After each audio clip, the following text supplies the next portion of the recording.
Hey everyone, back on a Friday. Haven't done a video in a while, so I figure I'd cover a few things. The heat.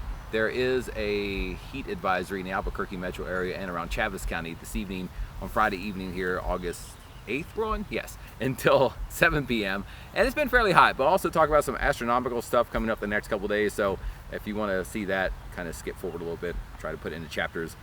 Things just aren't going well for me. I forgot my mic clip fell off, so the microphone's kind of just balanced up there. Hopefully you can hear me.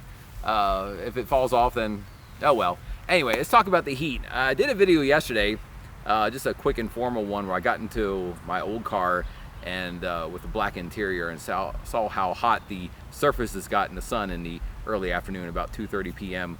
When we were at about 98 or 99 degrees in Albuquerque. So here's a quick look at that, about a minute and a half look. You see that plastic does get pretty hot, so check it out.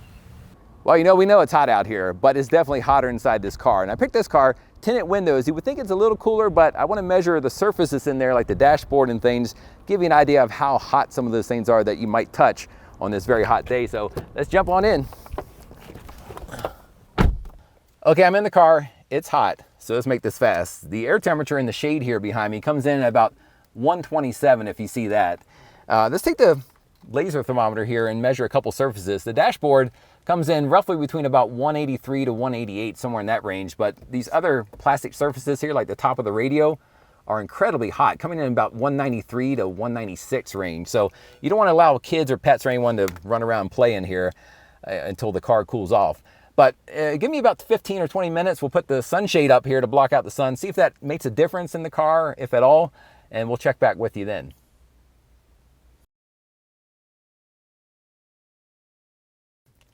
Okay, I'm back in the car. Gave it some time to cool off, but is it really cool?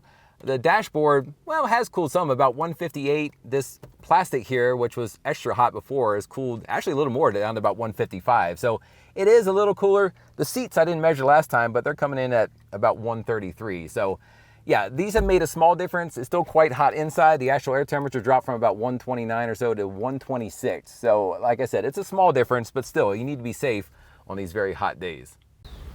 Wow, that was hot. Yeah, I was in there like, I think 7 or 8 minutes the first time shooting a couple takes, and the sweat was just like dripping down my eyebrows and off. When I first got in the car, it was 131 degrees on the thermometer that was kind of behind me in the shade. But imagine if that was up at head level, it was probably like 140 or 150 because, the heat really rises to the top of the car. But yeah, be safe in the summer heat. We're kind of at the peak of summer. If you look at the climate average, in Albuquerque, much of New Mexico, it kind of peaks sort of in the early part of monsoon season, and then the average temperature goes down a bit. Most of Texas, where I used to work, McAllen, Houston, this is kind of the average hot week. Like early August, the average highs peak, and then they slowly start to go back down. Doesn't mean it can't get hot later in the month. That's just the average long-term climate. So Houston, McAllen, San Antonio, places like that, yeah, this is kind of climatologically the hottest part of the year. Now, some astronomical stuff. I have to do this off of memory, so if I mess up, just look at whatever text is on the graphic. So first up, we have a full moon tonight. Full moon will be rising roughly about 8 o'clock, plus or minus a little bit, depending on where you are. So check that out. Be a nice bright full moon in the evening. And then over the weekend, you may start to see a few more meteors. We have a meteor shower approaching next week. But first, if you're up early on Tuesday morning, the planets of, I believe, Jupiter and Mars, whatever the graphic says, are in conjunction with each other right before sunrise in the eastern sky. They'll be just less than a degree apart, so they'll look like they're almost touching. So something cool to see if you're up early.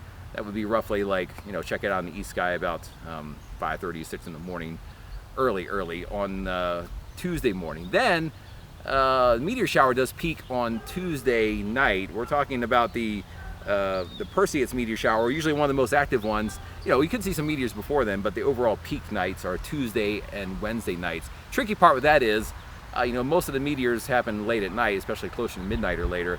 But the moon is just a few days past full, so you're getting a lot of moonlight interference. The moon rises roughly about 10 p.m. on Tuesday, roughly about 10:30 p.m. or so on Wednesday. So maybe if you're out before then, skies are a little darker, check it out. But again, you may see some meteors throughout those nights, and maybe even beyond as well. That's just the peak night. So anyways, it's a little hot out here. I came out to the park today to get out of the heat because the air conditioning's messed up.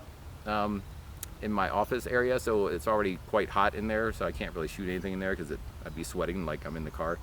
But you guys have a good weekend, and hopefully check out some meteors next week. See you later.